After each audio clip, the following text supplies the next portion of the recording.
I thought I was helping a desperate mother save her disabled son, but I uncovered the corrupt procurement scheme that drove my own father to frame her.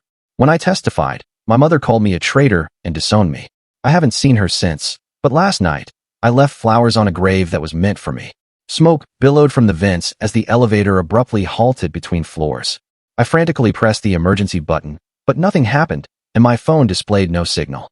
Paige's voice, strained, came through the emergency intercom. "Just hold on. I'm on my way." I heard her ascending the emergency ladder within the shaft, then the metallic screech as she pried the doors open with some kind of tool. She seized my arms and pulled me out just as my vision faded. She guided me down 8 flights to safety. At the hospital, my boss didn't inquire about my well-being. Instead, he simply remarked, "Paige probably coerced you into staying late. She always avoids going home anyway." He continued to elaborate on how she used work to evade her domestic responsibilities. 2 weeks prior, on my first day, HR had cornered me with a warning, "Never mention children around Paige." They stated, "It's a sensitive subject." Later, I overheard bathroom whispers about her son and witnessed conversations abruptly cease whenever she entered the break room. Someone even showed me a group chat titled "Real Moms Only," filled with disparaging messages about how she had simply abandoned her son as if he meant nothing. Every day at 12:47 p.m., Paige ate the same turkey sandwich alone at her desk. She knew every coworker's children by name and inquired about dance recitals and Little League games. Yet she consistently received tight smiles and changes of topic. She volunteered for every holiday shift so parents could be with their families. She organized monthly charity drives for the Children's Hospital and remained late every evening, except Fridays, when she departed precisely at 5 p.m. The other mothers neglected to invite her to baby showers and scheduled the Mother's Day potluck during her vacation week. After she rescued me, the animosity intensified. Someone posted in the company chat room that attempting to be a hero won't compensate for abandoning your son. Anonymous messages began circulating public records concerning custody hearings. Printed articles about mothers who relinquished disabled children mysteriously appeared on her desk.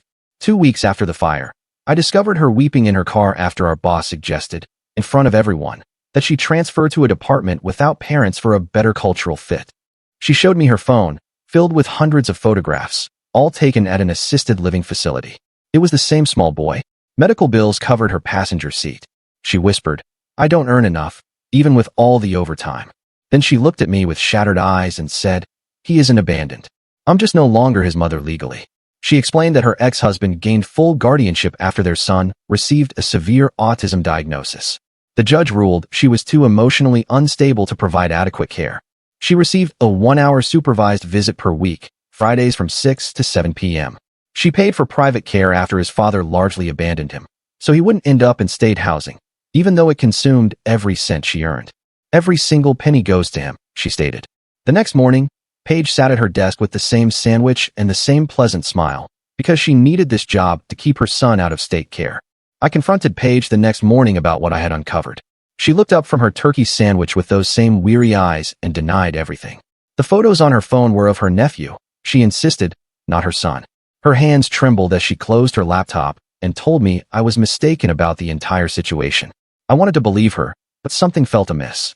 That evening, I stayed late to finish a report. The office emptied out around 6 o'clock, but Paige's car remained in the parking lot. Through the conference room window, I caught a glimpse of her at her desk, hastily packing boxes into a large tote bag. She kept glancing over her shoulder while shoving folders and documents inside. When she finally left, she carried 3 overstuffed bags to her car. The next morning's department meeting began with Rachel from accounting announcing her transfer to procurement. Before she spoke, I observed her and Paige exchanging a look of mutual apprehension across the conference table. It lasted only a second, but something passed between them that sent shivers down my spine. These two women, who supposedly couldn't tolerate each other, suddenly appeared like co-conspirators caught in headlights. After the meeting, I stopped by Paige's desk to retrieve a file. Her calendar caught my attention, marked with different colored stars on multiple Fridays, not just the 6 to 7 p.m. slots she'd mentioned. Red stars, blue stars, green stars were scattered across various time blocks. Some Fridays had 3 or 4 stars at different hours. My defense of her began to crumble as I stared at those unexplained markings. The IT manager pulled me aside after lunch. He nervously glanced around before informing me that Paige's computer queries over the past month showed troubling patterns. She had been accessing vendor files beyond her authorization level and downloading procurement data to external drives. He wanted to know if I had noticed anything suspicious since I sat near her desk. I faced a choice that made my stomach churn. I could investigate Paige's potential fraud or help her make her Friday visit. The evidence pointed toward embezzlement, but her desperation about her son felt genuine. Perhaps she was stealing to pay for his care. Perhaps helping her meant enabling a crime. I chose to help anyway. Friday afternoon, I offered to drive Paige to her visit. She hesitated before accepting, her fingers drumming anxiously on the steering wheel of her own car as I followed behind.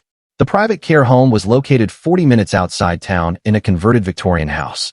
Inside, a nurse at the reception desk frowned at Paige's arrival. She whispered something about Paige's mother not being on the approved visitor list for 6 months. Paige's face went pale as she quietly argued with the nurse. Monday morning, Paige's desk sat vacant. By noon, HR sent an email announcing her termination for performance violations. My phone rang as I read it. My sister's panicked voice filled my ear about a surprise audit hitting her workplace that morning. Oh boy, nothing says typical Monday at the office like getting stuck in a smoky elevator and having your coworker turn into Spider-Man to save you.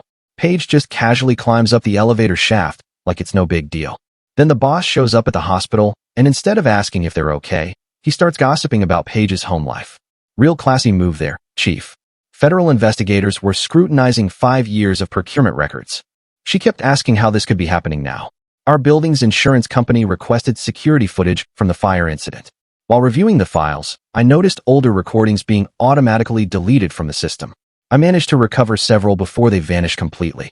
One showed Paige meeting with representatives from our largest vendor after hours in the parking garage. The timestamp read 11:47 p.m. on a Tuesday 3 weeks ago. She handed over a briefcase and received an envelope in return. I found Paige crying in the supply closet that afternoon. She had snuck back into the building to retrieve personal items. Her sobs seemed authentic until I noticed her checking her watch mid-breakdown, precisely timing something. She wiped her tears exactly at the 3-minute mark and composed herself like an actress between takes. That evening, my sister called again. She had found $5,000 cash in her mailbox with a sympathy card signed only with the letter S. No explanation, no return address, just money she desperately needed for her daughter's medical bills. She wanted to know if I had sent it, but I hadn't. I stayed after hours, going through Paige's abandoned desk drawers. Under a stack of charity drive flyers, I discovered procurement audit files dating back 2 years. The documents showed over $200,000 in suspicious transactions. The pattern suggested systematic kickbacks rather than simple theft. Invoice dates clustered around specific medical crises noted in Paige's personal calendar. Each spike in fraudulent activity corresponded with her son's hospitalizations. Rachel caught me at Paige's desk with the files spread across the surface. Security arrived within minutes of her call, but not before she leaned close and whispered that I didn't comprehend what I was interfering with. Her breath smelled of peppermint and fear. While researching the vendor connections from home, I uncovered something that made my hands tremble. Paige's mother was listed as CFO of the company Paige had met in the parking garage, the same company that received those inflated contracts. The pieces began forming a picture I didn't want to see. My research triggered memories I had suppressed for years. My father faced false fraud accusations before his suicide. Everyone said I was imagining things when I defended him. Now the same phrases echoed in my head as I delved deeper into Paige's activities. My objectivity crumbled under the weight of the past. The company Slack showed Paige active in both the Support All Moms channel and the Protect Our Kids group. She adopted different personas in each space, sometimes contradicting herself within hours. In one channel, she lamented being excluded. In the other, she organized events that deliberately excluded certain mothers. My searches for procurement fraud and whistleblower protection triggered IT security protocols. Within an hour, legal department emails flooded my inbox about appropriate use of company resources. They knew everything I had been looking at. Paige controlled our entire vendor approval system, but I discovered she had been slowly transferring authority to Rachel over the past 6 months. Why would enemies collaborate on something this significant? Their mutual fear at the meeting made more sense now, but raised more questions. 3 nights of investigation left me exhausted. I missed my medication doses and dozed off while driving home. The minor fender bender at a stop sign wouldn't have mattered except Rachel's husband witnessed it from the car behind me. He took photos and repeatedly asked if I had been drinking. My work friend, Amelia, finally admitted the truth over coffee. Rachel had been paying her to document my behavior for months. Every conversation, every mistake, every sign of stress was reported back. She knew I would get involved with Paige's situation. She had counted on it from the beginning. The coffee shop employee pulled me aside as I left. Their manager had instructed staff to document any erratic behavior from customers matching my description. The description came from someone matching Rachel's appearance. The entire harassment campaign against Paige had been orchestrated theater with me as the intended audience. Paige's insurance claims for her son's autism diagnosis didn't match the medical coding she had submitted. The conditions listed were fabricated or exaggerated. Either she had lied about his diagnosis or she had committed insurance fraud. Both possibilities made me question everything. My roommate confessed that Paige had offered to pay our rent for 3 months in exchange for information about me. She wanted to know about my father, my mental health history, my work habits. The surveillance went deeper than workplace monitoring. Proving Paige's innocence required accessing systems I had no authorization for. I had already committed multiple crimes in my investigation. Each step toward the truth pushed me further into illegal territory. I was becoming exactly what I was trying to prevent. Looking through photos on my phone, I realized the candid shot someone took of me at Paige's desk came from Rachel's friend at a suspicious angle. They had been documenting my involvement from day one. Every move I made had been anticipated and recorded. The final piece clicked into place as I reviewed everything. Both women knew I was the target, not Paige. Her son, the fraud, the workplace drama, all of it was designed to draw me in, but I still didn't understand why. What could they possibly want from me that required such an elaborate setup? My brother's phone buzzed while he showed me vacation photos at lunch. The notification preview displayed Paige dating coach before he swiped it away. He didn't notice my expression change as he continued scrolling through beach pictures. The message preview had included details about our father's old business connections that only family members would know. I excused myself to the bathroom and splashed cold water on my face. The pieces were falling into place, but the picture they formed made no sense. My hands shook as I gripped the sink. Back at the table, my brother had already left for his afternoon meetings. That evening, an anonymous email arrived containing my therapy records from after my father's death. The sender had forwarded them to the entire department with a subject line comparing my mental state to my father's final days. My inbox filled with red receipts as coworkers opened the attachment containing my most private moments of grief. The next morning, I arrived early to find my desk had been moved to a corner away from Paige's old station. A young boy sat in the reception area, swinging his legs and humming. When I walked past, he looked up and mentioned that Aunt Paige had taught him exactly what to say if anyone asked about his mom. Rachel emerged from the elevator moments later and took his hand. I spent the morning reviewing security footage from the past 6 months. Every confrontation between Paige and the other mothers had been perfectly positioned for the cameras. The angles were too precise to be coincidental. Someone had choreographed every hostile interaction, every tearful breakdown, every moment of workplace cruelty. HR called me in after lunch. The investigation into my behavior had escalated based on complaints from 2 mothers dealing with a private family matter. They presented a file documenting my alleged harassment, complete with timestamps and witness statements.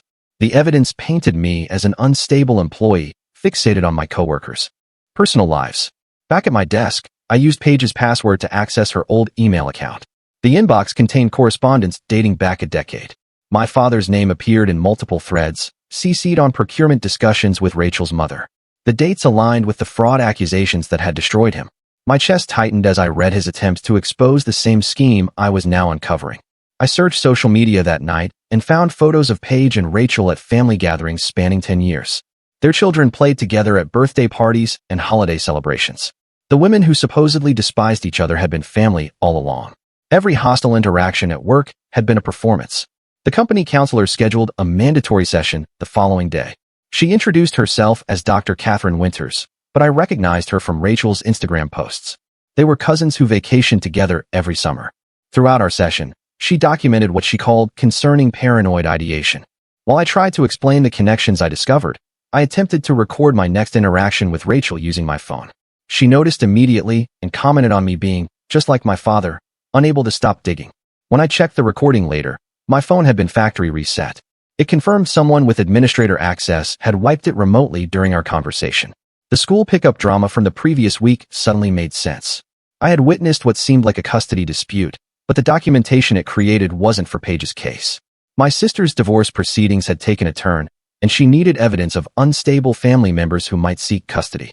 The entire scene had been staged for legal documentation. The janitor pulled me aside while I worked late one evening.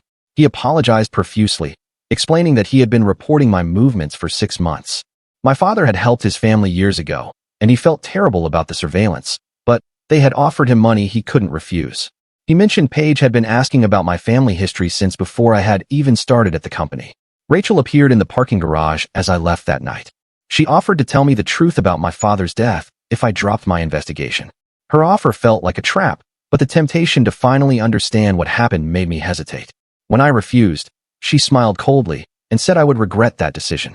The restraining order arrived 2 days later. Rachel had filed it using my own investigation as evidence of stalking and harassment. The court documents included photos of me at Paige's desk, screenshots of my searches, and witness statements about my erratic behavior.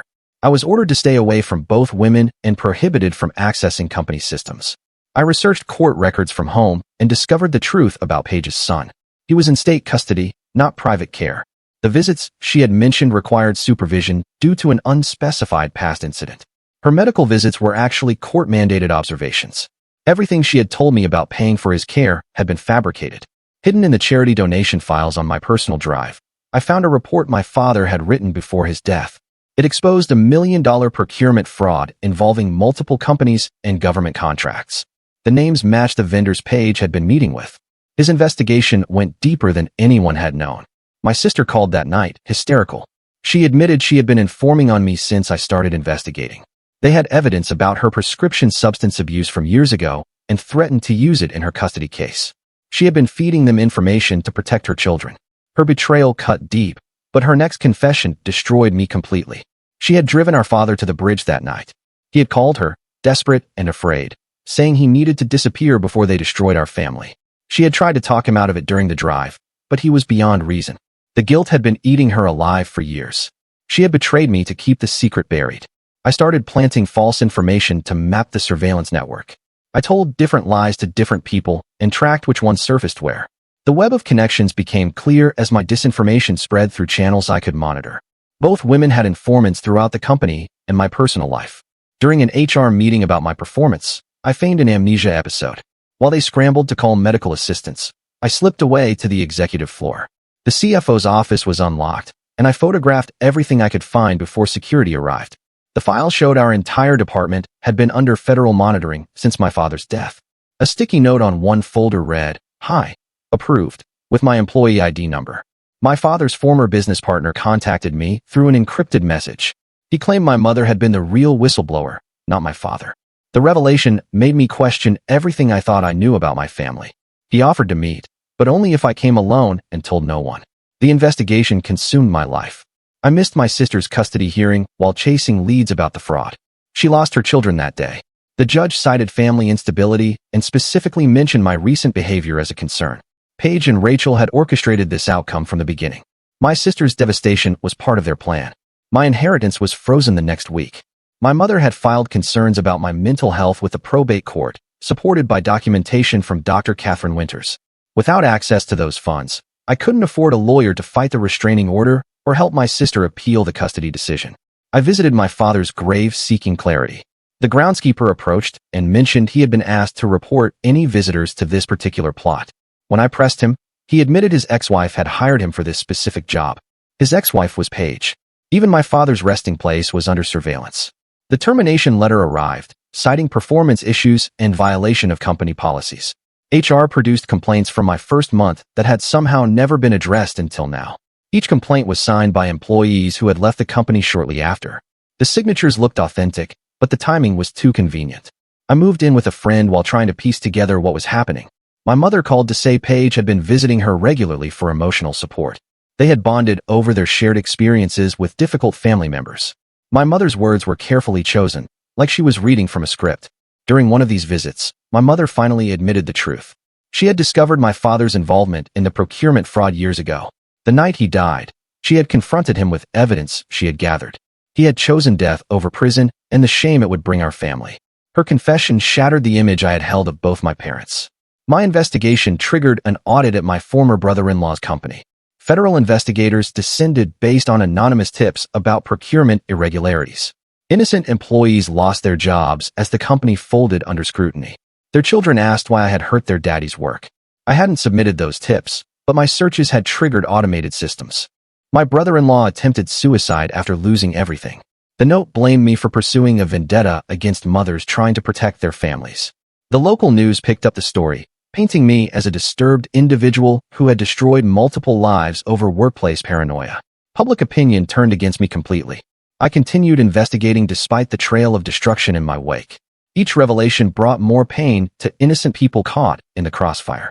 I was becoming exactly what my father had feared, someone so obsessed with uncovering truth that I had lost sight of the damage I caused.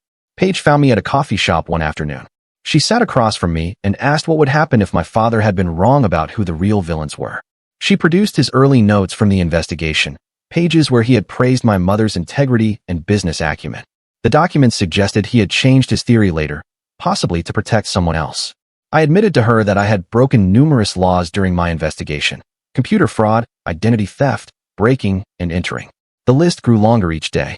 She listened without judgment, occasionally nodding as if she had expected this confession. Her calmness unnerved me more than any confrontation. She revealed documents showing my father had known about the procurement scheme from the beginning. He had been an active participant until things went wrong. When investigators closed in, he had named Paige's family as scapegoats to protect his own involvement. His suicide note, which he somehow had copies of, contained the phrase, "I picked easier targets." An emergency injunction arrived the next day, preventing me from coming within 1,000 feet of any family member, including my own mother. The judge cited a pattern of escalating behavior and potential violence. I was effectively exiled from everyone I had ever cared about. The isolation felt intentional, designed to break me. Paige visited me one last time to reveal her final secret. She had loved my father. Their affair had lasted 2 years before his death. She had helped cover my mother's crimes afterward to protect his memory and our family. Her son's genetic condition had come from my father's side of the family, a fact that had been carefully hidden from medical records. I needed those sealed records to understand the full truth. My father's old criminal contacts were my only option. I reached out through channels I had sworn I would never use, becoming exactly what he had been accused of. They agreed to help, but their price was continuing his money laundering operations. I convinced my mother's pastor to share his concerns about her mental state. He had noticed inconsistencies in her stories about my father's death over the years. His willingness to help came from genuine worry, not any payment or threat. It was the first honest interaction I had had in months.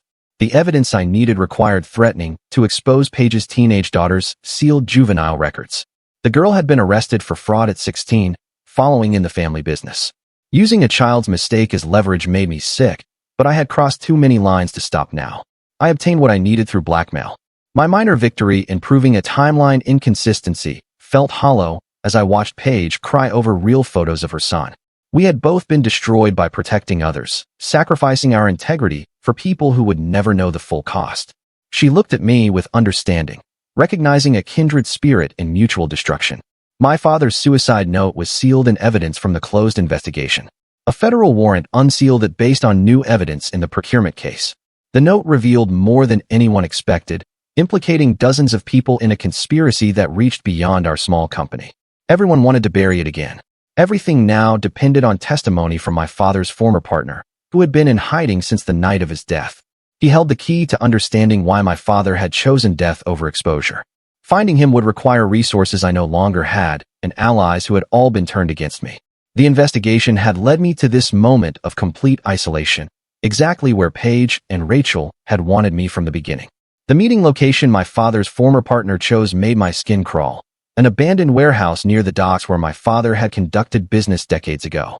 I arrived early and waited in my car, watching for any sign of movement. Sebastian emerged from the shadows exactly at midnight, his face gaunt from years of hiding. He handed me a flash drive containing recordings my father had made in his final weeks. The audio files revealed my father's growing paranoia as the federal investigation closed in. He had been recording everyone, including my mother, trying to gather evidence to save himself. Sebastian explained that my father had planned to testify against everyone involved, including his own family, in exchange for immunity. The murder happened 3 days later. Sebastian's body washed up on the riverbank with signs of professional execution. The police questioned me for hours since I had been the last person to contact him. My alibi held because I had been in a holding cell for violating the restraining order at the exact time of death. The timing felt too convenient to be coincidental. Federal agents arrived at my friend's apartment the next morning. They had been monitoring my investigation since my father's death, waiting for me to uncover what he had hidden. The lead agent showed me surveillance photos of every meeting, every search, every desperate attempt to find the truth. They knew about the flash drive Sebastian had given me. The recordings on the drive revealed more than just my father's paranoia. Hidden among the files was evidence that he had been preparing to testify in a massive federal case involving procurement fraud across multiple states. The question of who he planned to testify against remained unclear. Multiple voices on the recordings expressed a desire to silence him permanently. My father's handler from the federal investigation agreed to meet after Sebastian's murder. She produced additional recordings suggesting at least 5 different suspects had motive to kill my father. Government officials, business partners, even family members all had reasons to want him silenced. The scope of potential suspects made finding the truth nearly impossible. I retrieved the final piece of evidence from a storage unit my father had rented under an alias. Paige had been maintaining the payments for years, keeping his secret safe. Inside, I found boxes of documents, recordings, and photographs dating back to my childhood. The evidence painted a picture of systematic corruption that my father had both participated in and documented. Among the files were recordings of me as a child. My father's voice apologized for what was coming, explaining that he had been grooming me since age 7 to eventually testify. He had planted memories, created situations, and carefully orchestrated my entire childhood to make me the perfect witness. The realization that my entire life had been engineered made me physically ill. I made the decision to expose everything, knowing it would mean my mother's life imprisonment. The evidence clearly showed her involvement in the procurement fraud and possibly my father's death. My choice came down to protecting a murderer or honoring the truth my father had died trying to reveal. Rachel's deposition at the federal building revealed the final piece of the puzzle.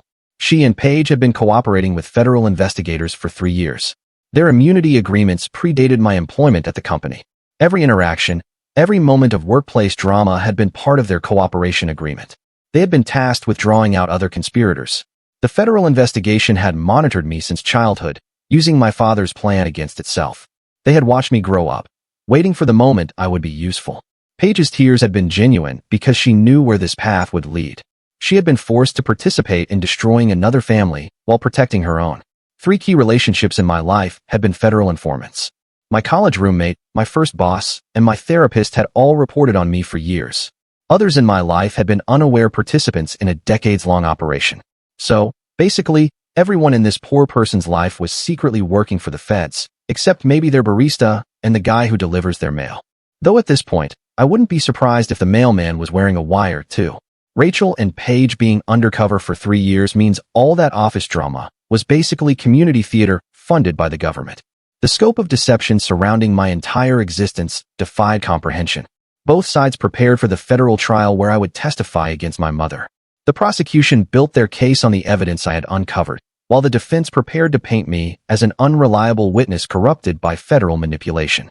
The trial would determine not just my mother's fate, but the validity of my entire life's purpose. The courtroom filled with familiar faces on the first day of testimony. 5 people I trusted throughout my life appeared as witnesses or revealed themselves as informants. My childhood teacher provided an alibi for my mother, claiming they had been together the night of my father's death. Each revelation chipped away at my sense of reality. The physical collapse came during the 3rd day of testimony. The weight of discovering the complete fabrication of my life overwhelmed my body. Paramedics carried me from the witness stand while the judge called a recess. The prosecution worried their star witness might not survive to complete testimony. From my hospital bed, the truth finally emerged in its entirety. My father had recruited me at age 7, feeding me specific information and shaping my memories to create the perfect future witness. Every birthday party, every family vacation, every seemingly normal childhood moment had been carefully orchestrated for eventual testimony. My mother's defense team revealed during cross-examination that I had committed numerous crimes the FBI hadn't authorized during my investigation: hacking, blackmail, identity theft. The list of charges against me grew longer each day. My mother's attorney argued that I had become exactly what they had pretended she was, a criminal willing to destroy lives for personal vengeance. The judge ordered a psychological evaluation to determine my competency to testify. 3 different psychiatrists examined me over 2 weeks, trying to separate genuine memories from planted ones. Their reports conflicted on whether I could provide reliable testimony, given the extensive manipulation I had endured. The breakthrough came when prosecutors authenticated a recording from my father's car. The audio clearly captured my mother confessing to his murder while he drove toward the bridge. She discovered his plan to testify and decided to silence him permanently. The recording revealed she hadn't known about the hidden microphone that captured her confession. The evidence proved murder, but also exposed my father's psychological torture of our family. He had documented every manipulation, every lie, every moment of emotional abuse he had inflicted on us. Both my parents had been monsters in their own ways, using their children as pawns in their criminal enterprises. Paige's breakdown on the witness stand revealed the final secret. Her son's father wasn't her ex-husband, but my father's business partner, the same one she had been paying for years. The genetic condition had come from that relationship, not her ex-husband. She had been protecting multiple secrets while trying to provide for a child born from an affair with a criminal. The prosecutor offered me a choice: accept immunity in exchange for full testimony or face prosecution for the unauthorized crimes I had committed during my investigation. The decision tortured me for days. Immunity meant freedom, but also completing my father's plan. Prosecution meant prison, but rejecting his lifelong manipulation. I chose to testify fully, accepting that prison would follow. Truth mattered more than my freedom. I gave detailed testimony about everything I discovered, holding nothing back. The jury needed to understand the full scope of corruption that had destroyed multiple families across generations. The testimony lasted 2 weeks. I detailed every crime, every cover-up, every moment of manipulation I had uncovered. My mother sat across the courtroom, her face a mask of cold fury as I dismantled the lies she built. The prosecution used my evidence to build an airtight case against her and dozens of co-conspirators. After my testimony concluded, I accepted a plea deal for obstruction of justice. I destroyed evidence that would have implicated my sister in minor crimes. The prosecutor agreed to a reduced sentence in exchange for my cooperation. My choice to protect my sister meant accepting responsibility for interfering with the investigation. The community divided sharply over my actions. Some saw me as a tragic victim of lifelong manipulation who had been forced into an impossible situation. Others viewed me as a dangerous vigilante who destroyed innocent lives while pursuing a personal vendetta. The local news covered the trial extensively, debating whether I was hero or villain. My story became a true crime sensation, with podcasts and documentaries exploring the federal use of children as long-term assets.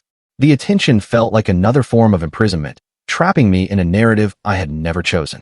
People analyzed every aspect of my life, looking for signs they could have spotted the manipulation.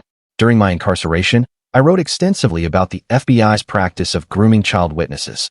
The Bureau's systematic approach to creating future assets raised serious ethical questions. My writing circulated among criminal justice reform advocates who used them to push for policy changes.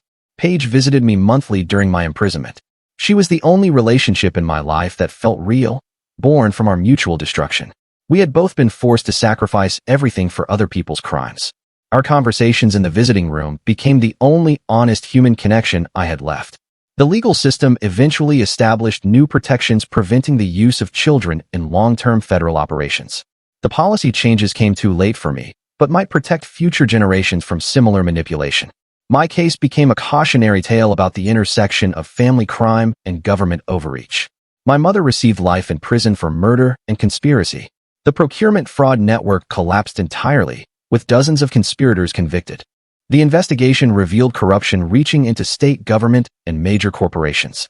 Everyone involved faced justice except those already dead. I served 18 months before being released on good behavior. The world I emerged into felt alien after everything I had learned about my life. Every childhood memory was tainted by the knowledge of its artificial construction. I struggled to determine which parts of my identity were genuine versus those implanted by design. Paige had adopted my sister's children during my incarceration. My sister's mental health had deteriorated after losing custody, leaving her unable to care for them. Paige provided the stable home they needed, using her immunity agreement's financial provisions to support them properly. The children thrived under Paige's care, unaware of the complex history that had brought them together. She raised them with the dedication she had shown her own son, creating a family from the wreckage of our interconnected tragedies. Watching them grow became a small source of hope in the aftermath. My relationship with Paige evolved into something neither of us had expected. We understood each other's losses in ways no one else could. Both of us had been forced to betray everything we believed in to survive other people's crimes. That shared experience created a bond stronger than traditional relationships. We never discussed the future or made plans beyond each day. Both of us knew that some prisons were inherited, passed down through generations like genetic conditions. The key was choosing which cells you would accept and which doors you would keep trying to unlock. The investigation had revealed that justice and truth sometimes destroyed more than they healed. Every revelation had created new victims, spreading pain in ever-widening circles. My father's real crime hadn't been the fraud or even grooming me as a witness. His deepest sin was teaching me that lies could protect anyone when they only ever protected the liars. I found work at a small nonprofit helping families affected by federal investigations. My experience made me valuable to those navigating similar situations. The salary barely covered expenses, but the work felt like a small form of redemption. I helped others avoid the traps that had destroyed my family. Paige and I built something resembling a life from the ruins. We shared custody of my sister's children, creating stability they had never known. Our strange family unit, born from mutual destruction and shared understanding, became the only real thing in a lifetime of fabrications. The truth about my father's death and my mother's crimes had been exposed, but the cost was measured in destroyed lives and broken families. Justice had been served, but it tasted like ash. Some victories came at prices too high to call them wins. Looking back, I understood that my father had been right about one thing. I never did stop digging. Even when the truth threatened to bury me, I kept excavating. That compulsion, whether natural or programmed, had led me through hell to something resembling peace. The children asked questions sometimes about their biological parents and our complicated history. Paige and I answered honestly but carefully, giving them truth in doses they could handle. We refused to continue the cycle of lies that had destroyed so many lives. My mother died in prison 3 years later, taking any remaining secrets to her grave. I didn't attend the funeral. Paige and I took the children to the beach instead, building sandcastles that would inevitably be claimed by the tide. Some endings were better acknowledged through absence than presence. The federal investigation that had shaped my entire existence finally closed. Boxes of evidence were sealed and archived, becoming historical records of corruption and manipulation. My life had been reduced to case numbers and file folders. But I had found something real in the aftermath. Paige's son graduated from his specialized program and moved into a group home with support services. She could finally visit him freely. The court restrictions lifted after years of compliance. Watching their reunion reminded me that some prisons did have keys, even if finding them took decades. We settled into rhythms that felt almost normal: morning routines, homework help, birthday parties that weren't staged for surveillance. The ordinary moments I had never truly experienced in childhood became precious in their authenticity. Each unstaged day was a small rebellion against my engineered past. The story of my family's destruction became a cautionary tale in law enforcement training. Federal agents studied our case to understand the ethical boundaries of long-term operations. My childhood served as an example of what not to do when developing assets. I sometimes wondered if my father had known how it would end when he started grooming me. Had he imagined this outcome? His wife in prison, his son psychologically shattered but rebuilding, his grandchildren raised by a woman he had betrayed. His recordings never revealed whether he had considered the long-term consequences. Paige and I never married or formalized our relationship. Labels felt meaningless after everything we had experienced. We were partners in the truest sense, bound by shared trauma and mutual understanding. The children called us both by our first names, creating their own definitions of family. The nonprofit work expanded as more families sought help navigating federal investigations. I developed programs teaching people their rights and helping them understand the long-term impacts on children. My expertise came from lived experience rather than formal training. Some nights I still dreamed about testifying. Reliving the moment, I chose truth over family loyalty. The dreams weren't nightmares anymore, just echoes of a pivotal decision. I had chosen to end the cycle of lies, accepting the consequences that choice demanded. My sister achieved stability after years of treatment. She remained part of our unconventional family, grateful that Paige had provided what she couldn't. The children maintained relationships with their biological mother while understanding why they couldn't live with her. The final truth was that some prisons were inherited and others were chosen. My father had built cells for his entire family, but I had selected my own confinement when I pursued the truth. The key difference was that chosen prisons sometimes had doors that opened from the inside. Paige understood this better than anyone. We had both selected ourselves. Hers protecting a son she couldn't raise. Mine exposing parents who had never truly loved me. Those choices had destroyed us individually, but somehow created something sustainable together. The children grew up knowing they were loved, even if their family structure defied easy explanation. They learned that truth mattered more than comfort, that chosen families could be stronger than blood, and that some inheritances were better refused than claimed. My father's legacy wasn't the fraud or the grooming, or even the truth he had died protecting.